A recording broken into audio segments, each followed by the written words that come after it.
दोस्तों, भारत में वैसे तो कई ऐसे राजाओं द्वारा बनाए गए किले हैं जो कोई न कोई कहानी अपने अंदर समेटे हुए हैं। इन किलों को भारत की शान कहा तो जाता है, लेकिन यहाँ की कुछ ऐसी रहस्यमयी बातें भी हैं जो लोगों को सोचने पर मजबूर कर देती हैं। आज हम आपको भारत के कुछ ऐसे ही किलों के बारे में बताने जा रहे हैं जिनके बारे में कहा जाता है कि यहाँ राजा ने खुद ही अपनी रानी का सिर काट दिया था। दोस्तों, इस किले के बारे में मैं आपको पूरी जानकारी दूंगा, लेकिन उससे पहले आपसे एक ही रिक्वेस्ट कि आज की वीडियो बहुत मजेदार होने वाली है। ऐसे में आप इस वीडियो को एकदम लास्ट तक जरूर देखिएगा। साथ ही दोस्तों, अगर आप हमारे चैनल पे नए हैं और चैनल को अभी तक सब्सक्राइब नहीं किया है तो ये काम भी फटाफट कर ही लीजिए। दोस्तों, जानकारी के मुताबिक ये किला मध्य प्रदेश के भोपाल में स्थित है। इस किले के बारे में कहा जाता है कि यहाँ शासन कर रहे राजा ने खुद ही अपनी रानी का सिर काट दिया था। इसके पीछे की कहानी बहुत ही हैरान करने वाली है। इस किले का नाम रायसेन फोर्ट यानी रायसेन का किला है। इस किले को सन 1200 ईस्वी में पहाड़ी की चोटी पे बनाया गया था। इस किले का शानदार इतिहास रहा है।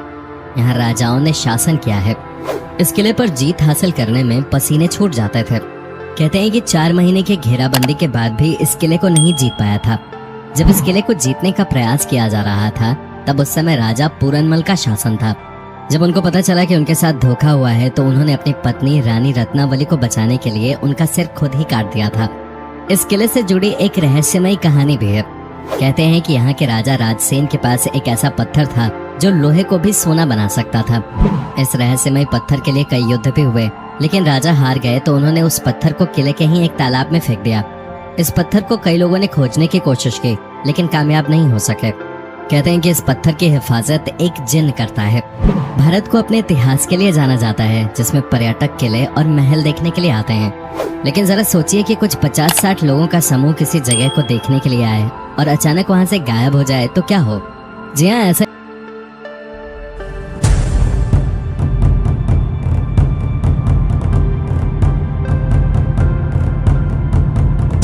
अभी भी कई ऐसे किले मौजूद हैं जो किसी न किसी कारण से प्रसिद्ध हैं। कुछ किले अपने रहस्य के लिए जाने जाते हैं तो कुछ अपनी सुंदरता के लिए जाने जाते हैं। लेकिन बहुत सारे ऐसे किले हैं जहां जाने से लोग डरते हैं और बहुत से ऐसे भी हैं जो लोगों को अपनी ओर आकर्षित करते हैं। ऐसा ही एक किला बिहार के रोहतास जिले में भी है, जिसे शेरगढ़ का किला कहा जाता है। अफगान शासक शेरशाह सूरी के इस किले में भी सैकड़ों सुरंगें और तहखाने हैं, जिनके बारे में कहा जाता है कि इसके बारे में आज तक किसी को पता नहीं चला। इस किले की कई रहस्यमयी कहानियां हैं जिनके बारे में कोई नहीं जानता। कैमूर की पहाड़ियों पर स्थित इस किले की संरचना अन्य किलों से बिल्कुल अलग है। इसे इस तरह से बनाया गया है कि कोई भी इस किले को बाहर से नहीं देख सकता है। किला 3 तरफ से जंगलों से घिरा हुआ है, जबकि दुर्गावती नदी इसके एक तरफ बहती है। किले में प्रवेश करने के लिए एक सुरंग से होकर गुजरना पड़ता है। कहा जाता है कि अगर ये सुरंगें बंद हो जाती हैं तो किला किसी को दिखाई नहीं देगा। यहाँ बनाए गए सेलर्स के बारे में कहा जाता है जो इतने बड़े हैं कि इसमें 10,000 लोग एक साथ आ सकते हैं। ये किला शेरशाह सूरी ने अपने दुश्मनों से बचने के लिए बनवाया था। वो अपने परिवार और सैनिकों के साथ यहाँ रहता था। यहाँ उनके लिए सुरक्षा से लेकर हर तरह की सुविधाएं उपलब्ध थीं। इस किले को इस तरह से बनाया गया है कि अगर दुश्मन हर दिशा में 10 किलोमीटर दूर रहे तो इसे स्पष्ट रूप से आते देखा जा सकता है। कहा जाता है कि इस किले में मुगलों ने शेरशाह सूरी, उसके परिवार और हजारों सैनिकों को मार डाला था। ये किला 1540 और 1545 के बीच बनाया गया था। यहाँ सैकड़ों सुरंगें बनाई गई थीं ताकि मुसीबत के समय उन्हें सुरक्षित बाहर निकाला जा सके। ऐसा कहा जाता है कि इन सुरंगों का रहस्य केवल शेरशाह सूरी और उसके विश्वस्त सैनिकों को पता था। इस किले से केवल एक सुरंग रोहतासगढ़ किले तक जाती है, लेकिन किसी को नहीं पता कि दूसरी सुरंग कहाँ जाती है। शेरशाह का बेशकीमती खजाना भी इस किले में छिपा है, लेकिन उसे आज तक कोई नहीं मिला। सुरंगों और तहखानों का नेटवर्क किले में इस तरह से फैला है कि लोग अब भी अंदर जाने से डरते हैं। आगरा का किला मूलतः एक ईंटों का किला था जो चौहान वंश के राजपूतों के पास था। इस किले का प्रथम विवरण 1080 ईस्वी में आता है, जब महमूद गजनवी की सेना ने इस पर कब्जा कर लिया था।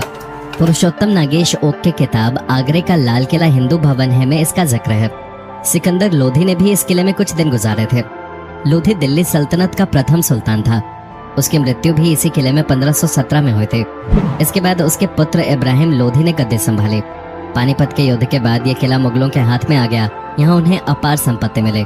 फिर इस किले में इब्राहिम के स्थान पे बाबर आया और उसने यहीं से अपने क्रूर शासन का संचालन किया।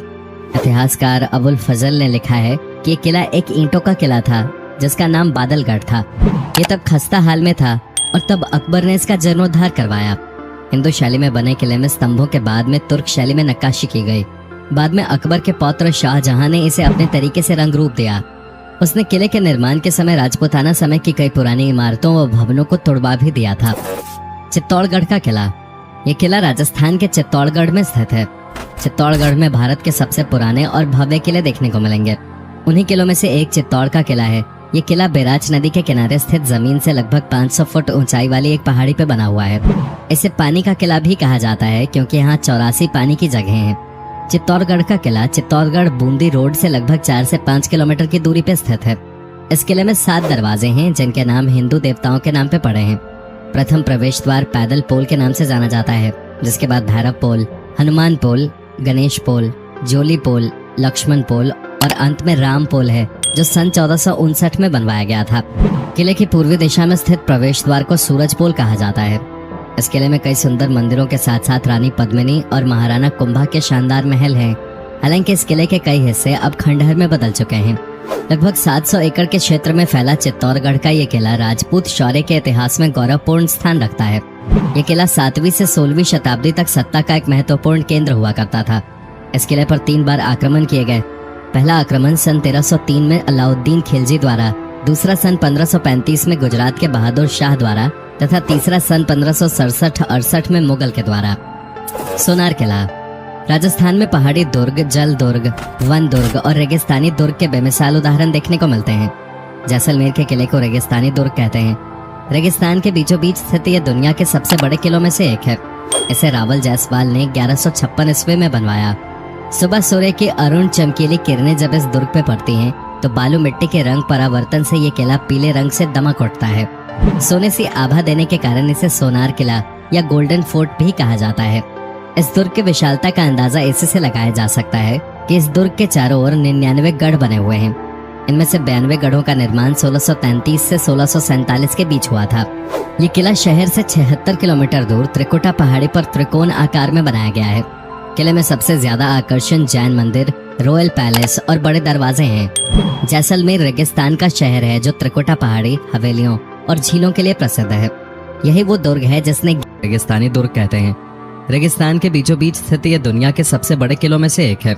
इसे रावल जायसवाल ने 1156 ईस्वी में बनवाया। सुबह सूर्य की अरुण चमकीली किरणें जब इस दुर्ग पे पड़ती हैं तो बालू मिट्टी के रंग परावर्तन से ये किला पीले रंग से दमक उठता है। सोने सी आभा देने के कारण इसे सोनार किला या गोल्डन फोर्ट भी कहा जाता है। इस दुर्ग की विशालता का अंदाजा इसी से लगाया जा सकता है कि इस दुर्ग के चारों ओर 99 गढ़ बने हुए हैं। इनमें से 92 गढ़ों का निर्माण 1633 से 1647 के बीच हुआ था। ये किला शहर से 76 किलोमीटर दूर त्रिकुटा पहाड़ी पर त्रिकोण आकार में बनाया गया है। किले में सबसे ज्यादा आकर्षण जैन मंदिर, रॉयल पैलेस और बड़े दरवाजे हैं। जैसलमेर रेगिस्तान का शहर है जो त्रिकुटा पहाड़ी, हवेलियों और झीलों के लिए प्रसिद्ध है। यही वो दुर्ग है जिसने 11वीं सदी से 18वीं सदी तक अनेकानेक उतार चढ़ाव देखते गौरी, खिलजी, फिरोज शाह तुगलक और ऐसे ही दूसरे मुगलों के भीषण हमलों को लगातार झेला है। कभी सिंधु, मिस्र, इराक, कंधार और मुल्तान आदि देशों का व्यापारिक कारवां देश के अन्य भागों को यहीं से जाता था। दोस्तों, उम्मीद करता हूँ कि आपको हमारा ये एपिसोड पसंद आया होगा। साथ ही दोस्तों, अगर आपको इस वीडियो पे कोई राय देनी है तो आप हमें कमेंट करके बता सकते हैं। हमें आपके कमेंट्स का इंतजार रहता है। दोस्तों, अगर आप हमारे चैनल पे नए हैं तो प्लीज चैनल को सब्सक्राइब जरूर कर दीजिएगा, क्योंकि हम आपके लिए रोज ही इस तरह के वीडियोस बनाते रहते हैं। दोस्तों,